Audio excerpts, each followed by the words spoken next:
So often, we get caught up in the strong current of situations at work and at home that we end up constantly riding the waves of circumstances that each day brings. We become so accustomed to riding the waves of circumstance that we eventually become passive in our own lives as we wait for things to happen to us.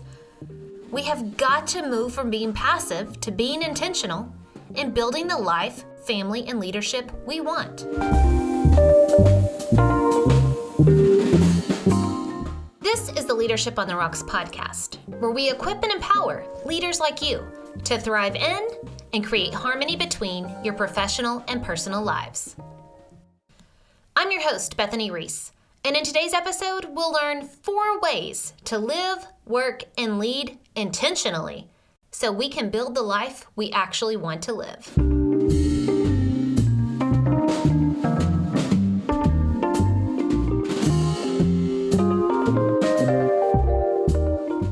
There is a quote that I love from Michael Gerber in his book, The E-Myth Revisited. Gerber says, quote, "The difference between great people and everyone else is that great people create their lives actively, while everyone else is created by their lives, passively waiting to see where life takes them next. The difference between the two is the difference between living fully and just existing. The difference between the two is living intentionally and living by accident." Wow. Well, when he puts it like that, I'm sure that, like me, you sure as heck don't want to live your life by accident as you just, air quote, exist. No, we should want to live and work intentionally. We shouldn't want to be victims of every circumstance, but want to be active participants in leading, planning, and living into our purpose for our lives. So this week, we're going to learn about how to intentionally develop a vision for the life we want to live and how a clear vision for our work and our family is an important part of that.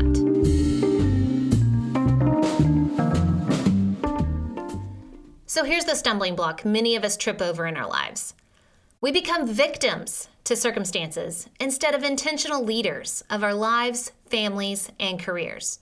So what do I mean by that? I mean that yes, stuff happens. Stuff happens and situations arise that are unexpected. But there is a way that we can be proactive and intentional instead of always being reactive. So often we get caught up in the strong current of situations at work and at home that we end up constantly riding the waves of circumstance that each day brings. We become so accustomed to riding the waves of circumstance that we eventually just become passive in our own lives as we wait for things to just happen to us. We have got to move from being passive to being intentional in building the life, family, and leadership we want.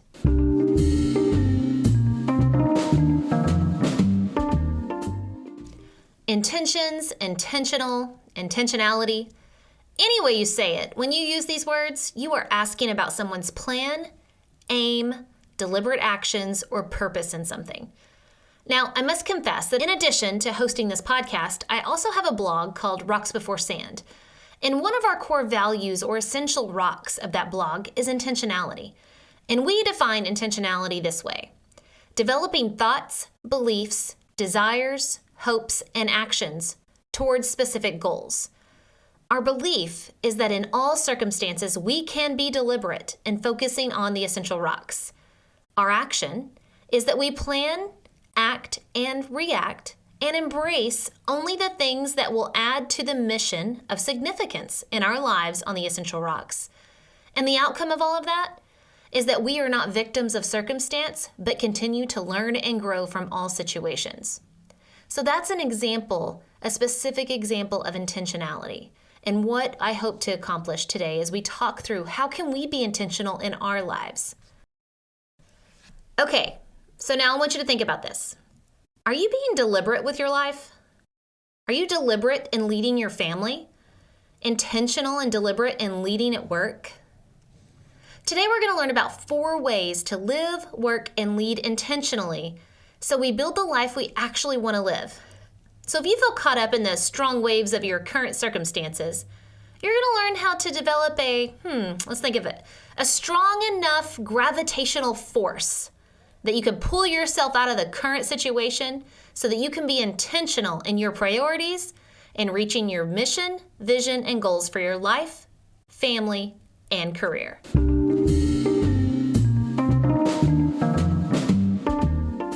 Our first step in being intentional in leading our life, family, and career is to develop a clear mission for our life. Your mission is your purpose and why you exist. It even extends to what business you're in. So your mission is your higher purpose. Or to say it another way, it's your why behind your what. Now, as an individual, your mission is why God created you. As a family, your mission is why your family was especially formed by God. And as a leader or organization, your mission is why you serve your stakeholders. Rarely do people take the time to be intentional in discussing and clarifying their mission for their life, their family, and their work. But why? Knowing your purpose or mission for life at home and at work clarifies why you do what you do. And without it, you and everyone else that you lead will lose their way. Individuals lose their way when they don't know their purpose. Families drift apart and become dysfunctional when they don't know their purpose. And organizations fail to make a positive impact when their employees don't know their purpose. Your mission answers the why question to everything that you do. So to dive deeper with mission and purpose, let's talk about your work. Because if you've ever heard about a mission statement, it would be in the professional context of your organization. So why? Because most organizations at least have a mission statement. Your family may not, you may not, but your organization probably does. Now, however, and unfortunately, the mission statement is probably something that is rarely talked about and rarely intentionally promoted to live up to. And almost never is it tied to a higher purpose that actually motivates people. Now, I don't mean to seem all doom and gloom about organizations, but as Blanchard, Hodgins, and Henry say in their book Lead Like Jesus, an effective mission statement should express a higher purpose for the greater good and give meaning to the efforts of each individual in the organization. Now, how many of us actually know and see our higher purpose for the greater good within our career? My gut says very few. Unfortunately, if I were to ask you what business you were in, the fact is that you and almost everyone else would answer that question with a generic career category. I'm in marketing. I'm in oil and gas. I'm in retail. I'm in education. Or I'm in the restaurant business. Ugh! Where's the passion and purpose in those answers? People, we've got to stop looking at our business as a category and a job and start diving deep into the purpose that is at the heart of what we actually do. So let me talk about some examples. Chick-fil-A. Chick-fil-A is technically in the chicken and fast food business, but that's not their mission. Their mission and their why of who they are, and I pulled this directly from their website, says, we should be about more than just selling chicken. We should be a part of our customers' lives and the communities in which we serve. Wow.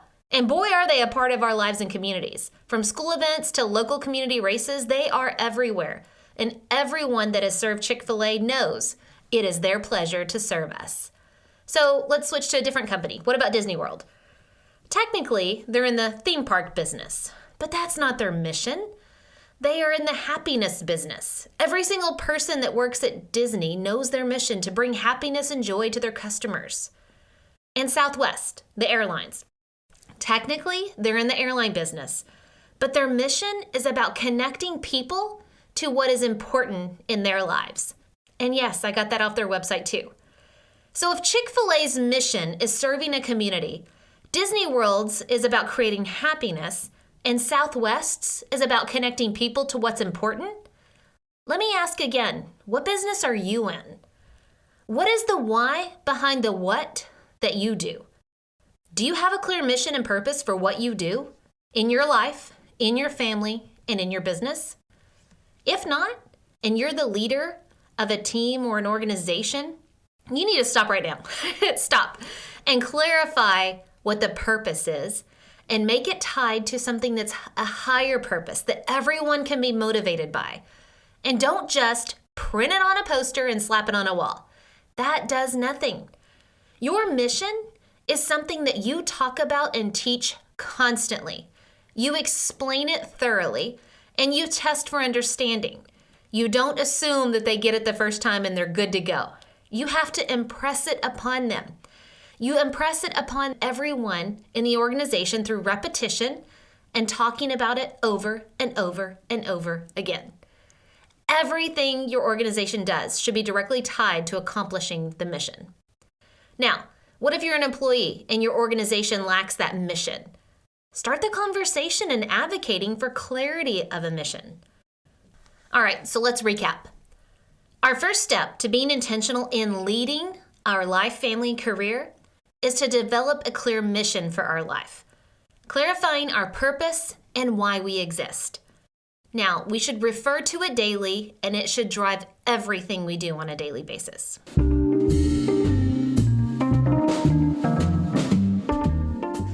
Our second step to being intentional in leading our life, family, and career is to develop clear boundaries. Clear boundaries really help you develop not only clarity, but harmony in all the areas of your life. It establishes what is you and what is not you, what deserves your time and attention and what doesn't. And it establishes what you bring into your life, your home, or your work, and what you do not. Having clear boundaries is a must in developing harmony and peace in your life. Now, I do talk explicitly about harmony in podcast episode number 8. So if you missed it, go back and listen and check it out there. But by establishing clear boundaries with everything and everyone, you truly become more peaceful in your decisions of what to give your time, talents, and affections to. All right, so let's talk about 2 specific boundary markers that affect us in every area of life, family, and work. First, our calendars. Do you run your calendar, or does your calendar run you? Are you saying yes to every activity, request, and opportunity laid before you? I know so many people pleasers out there that become completely overwhelmed because they have said yes to too many good things. People pleasers tend to not have clear boundaries between who they are and what they want, and other people. They feel compelled to say yes to save hurt feelings, only to later have resentment towards saying yes. Now, you need to decide your priorities for the life you want to live, and to say no to all the good ideas out there that essentially don't move the needle towards your life priorities, values, and goals.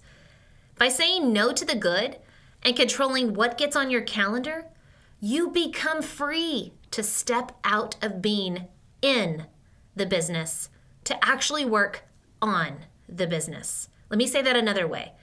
You become free to step out of being in your life where you can work on your life.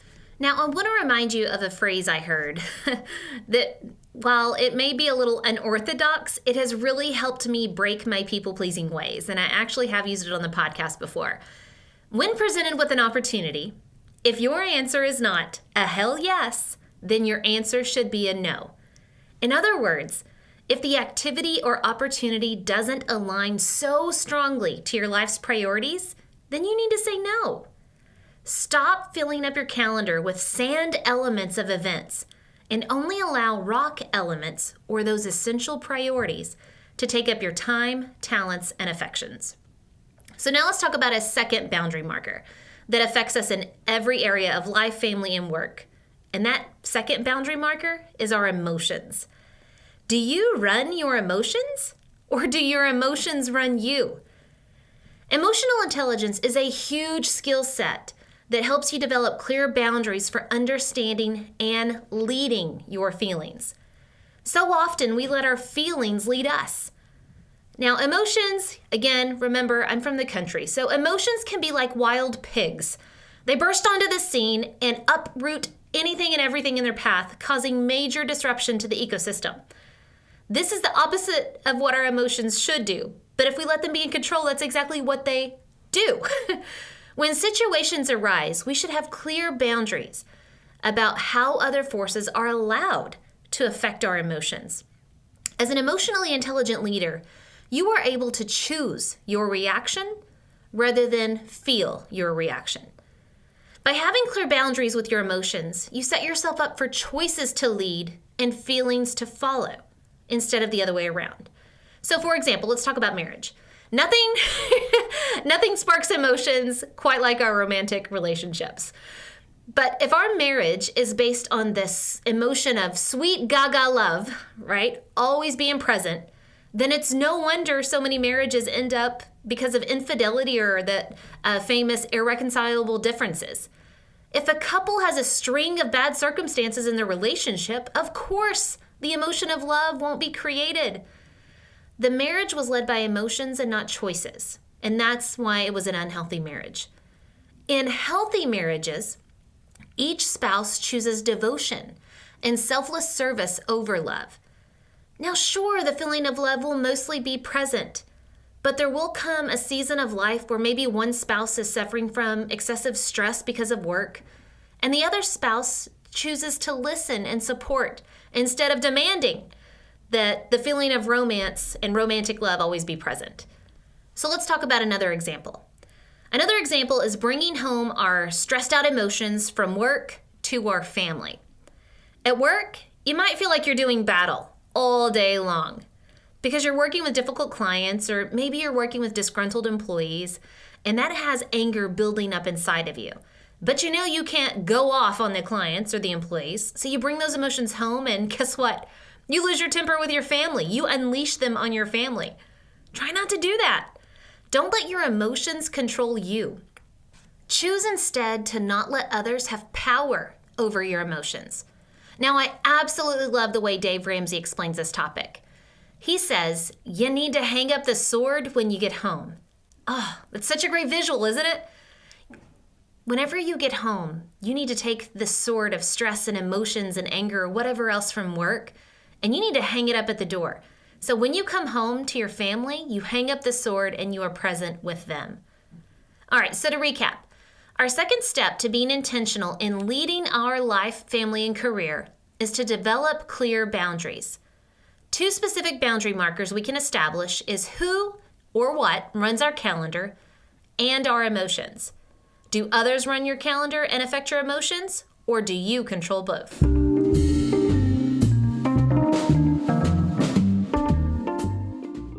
Okay, before we move on to number 3, I want to really take some time to connect steps 1 and 2, because so often the first few steps are the hardest in making change. Now, step 1 is having a clear understanding of the mission, and step 2 is having clear boundaries. Now, so often we can start strong and develop a mission statement, but then allow unimportant and non-essential things to rob us of our time, talents, and affections in actually working towards the mission.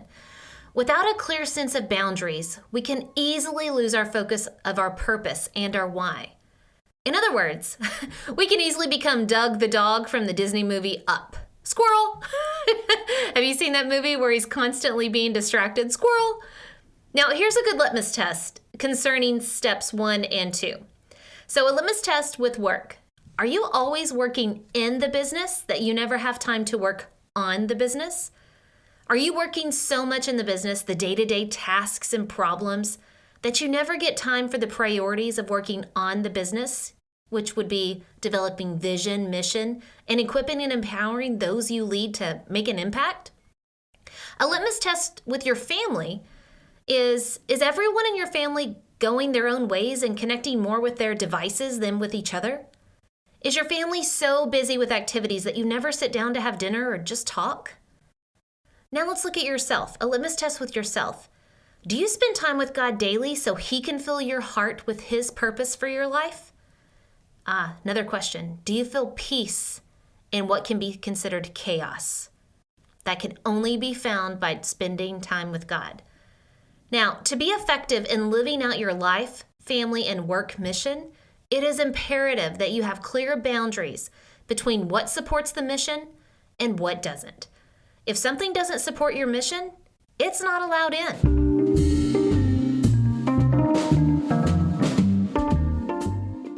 Our third step to being intentional in leading our life, family, and career is to develop a clear vision of the future. So often, people get mission and vision confused. I was one of them too for a long, long time. Mission is the purpose and why you exist. And vision is your hope for the future. So think of vision as the destination of where you want to go. What the future will be like if you were to, let's say, fully live out your mission and everything goes according to plan. Without a clear picture of where you are going, your followers will have a hard time getting there. I absolutely love what the Bible says in Proverbs 29, verse 18. Where there is no vision, the people perish. Every one of us needs to know where we're going. Now, it must be clarified that vision is not a goal. A goal is something you want to reach, and then you work until you actually reach it. I'm sure you've heard of SMART goals. So I want to lose 15 pounds in 1 month is a goal. But now going back to Blanchard, Hodgins, and Henry, a vision is ongoing, evolving. It's hope-filled, and it looks to the future and excites people. So they also mentioned Dr. Martin Luther King Jr.'s speech, I Have a Dream, and how it was all about vision. His vision was of a nation where people are not judged by the color of their skin, but by the content of their character. And what a beautiful vision that is. But it's not something that we should ever stop striving for.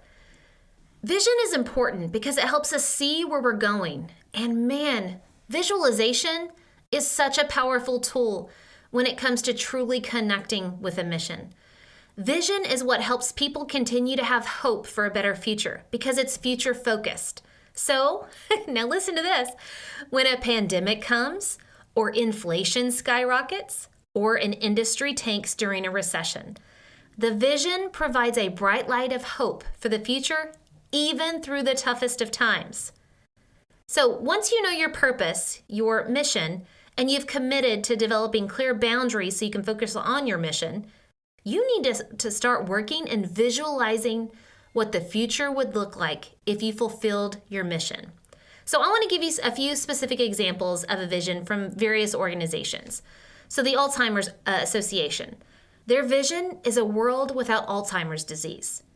The Teach for America organization, their vision is one day all children in this nation will have the opportunity to attain an excellent education.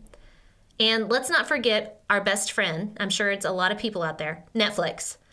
Their vision consists of helping content creators around the world to find a global audience. Well, I don't know about you, but I definitely watch more globalized shows on Netflix than I ever have before. All right, now I want to talk about my personal vision. Let's get with an individual and family-based example. My personal vision in my parenting includes 3 things. As my children grow, I want them to develop a deep faith, healthy relationships, and good stewardship of their finances. In other words, my life's passion and hope for my children is that they truly come to know Jesus as their Savior, that they will develop healthy relationships with their future spouse, children, and others, and that they are able to pay their bills through legal employment and without living in debt. Yes, I emphasize legal employment. All right, so my vision for parenting keeps me working towards modeling my faith, fostering healthy relationships, and being a good steward of my own finances. It's a goal that I'll never reach because I have to work on it daily. But I think through almost every interaction I have with my children, I'm thinking about my vision of what I want their future to be like. Vision inspires hope for a better future. So to recap step 3, in being intentional in leading our life, family, and career, we learned that developing a vision of the future is imperative because it inspires passion and hope for the long haul. It shows us what the future looks like when we hold true to our mission and purpose.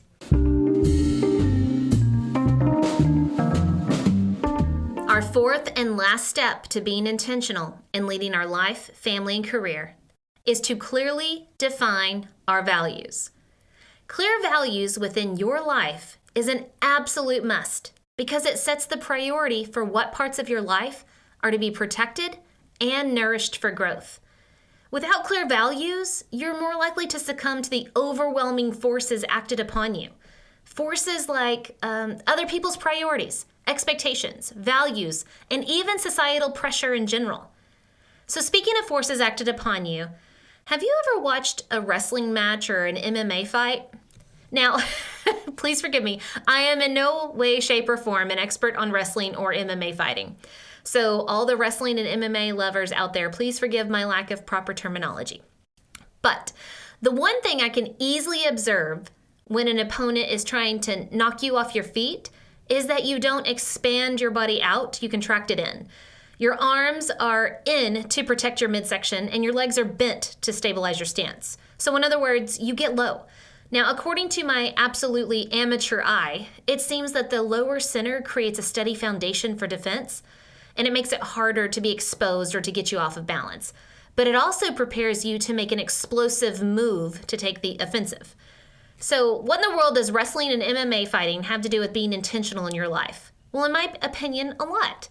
An MMA fighter is very clear on his values of what parts of his body he needs to protect, and he creates a fighting stance that allows him to build not only a stable foundation as a defense, but also a place of power to make explosive offensive moves that thrust him closer to his goal. So yes, an MMA fighter has clear values to prepare him for the big event. So I'm done with MMA fighting. I hope I didn't mess that up too bad. But let's turn back to you and me. Do you have clear values that you know without a doubt are the priorities and resources that you need to lay as a foundation to protect you and grow you? Protect you from an invasion of lesser things, but to grow you towards the life you want to have. So, of course, you can probably make a list. Have you really named them? Have you drawn a line in the sand on what matters most to you? See, values are not just a list of words that you like. They are to be lived out. They're to guide you on your journey as you live out your mission. They govern what you believe and how you behave. So I'm going to give you an example from my business. So with BR Essential Services, that's my leadership coaching business, our core values are written to drive everything we do. And they're written like this. At BR Essential Services, we rise to meet the needs of those we serve. And with RISE is an acronym for my core values: relationships, integrity, service, and essentialism. So now each core value is defined so it is clear, and it is then further explained by stating the belief behind that value, the action taken because of that belief, and then the outcome, what it is in living out that value.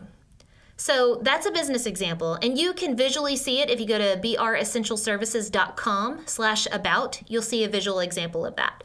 But now I also want to give you a family example of what defining your values can look like. So let's talk about family. And my poor family, they're going to feel like preacher's kids. Please don't tell a story about me, but I'm sorry, I'm going to. So are you being intentional in planning what you want your family legacy to be and how you want to spend time together, and especially what you want your children to learn? So I want you to reflect for a moment before I share mine. I just want you to stop for a moment and think about your day. What did you do today? What important family conversations did you have? What are you being intentional in modeling for your family, your children, your spouse? All right, now I want you to zoom out and I want you to think about the last year or even the last decade and ask yourself those same questions. My fear is that we become so accustomed to a life where we bounce from one activity to the next that before we know it, we're overbooked, overwhelmed, and our best years will be, over. Or maybe we're struggling to do life and we've become accustomed to needing to check out and numb ourselves with countless hours on our phones. And before we know it, we've wasted our life on Candy Crush, Wordle, or Facebook scrolling, or Insta Reels, or TikTok. Now, another day lived fast and furious, but you have no cool sports car to show for it. Now, in Patrick Lencioni's book, The 3 Big Questions for a Frantic Family, he tells a leadership fable about restoring sanity to the most important organization of your life. The most important organization of your life is your family. Now, the fable describes a family in chaos. They're running to and fro with commitments.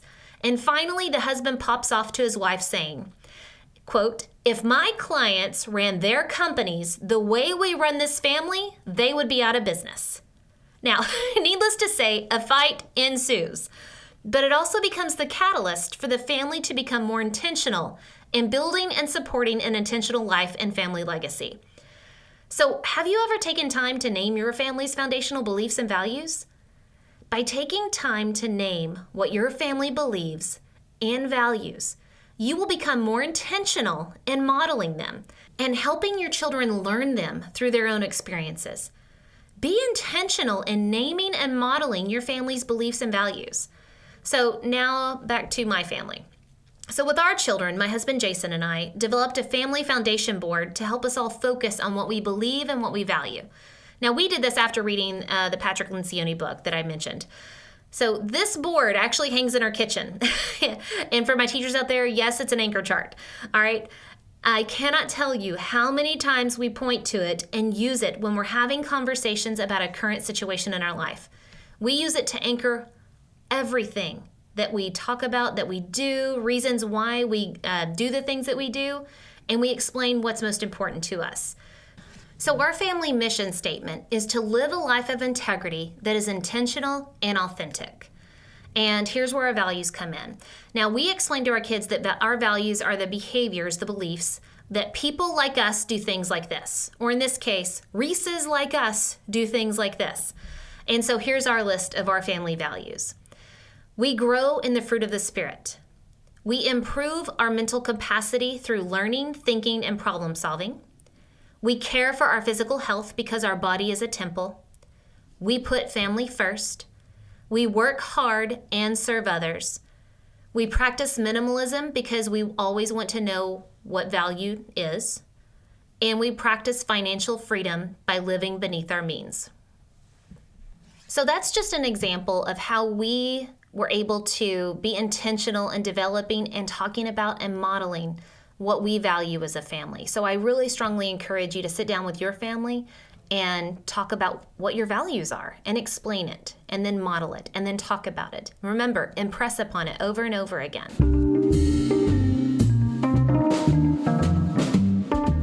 Today we discussed how most people, and yes, leaders, are being passive in their lives.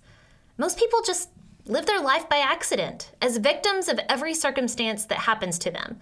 But no more for us in the Leadership on the Rocks community. We will be active participants in leading, planning, and living into our purpose for our lives. We will be intentional in living the life we are meant to live, not only as an individual, but as a leader in our family and at our workplace. So the 4 ways we're going to live, work, and lead intentionally so we build the life we actually want to live is by 1, having a clear mission. We will find our God-given purpose in life and know what our higher purpose is within our families and our work. 2, we will develop clear working boundaries. We will run our calendar and our emotions and not let them run us. We will make time to work on our lives or the business instead of always being caught up in the sand elements of them. 3, we will develop a clear vision, dreaming of what our version of the future looks like when we live out our mission. And 4th, we will determine and prioritize our values, deciding what principles will drive our behavior and therefore our outcomes. All right, now go forth, leaders, and be intentional. God bless.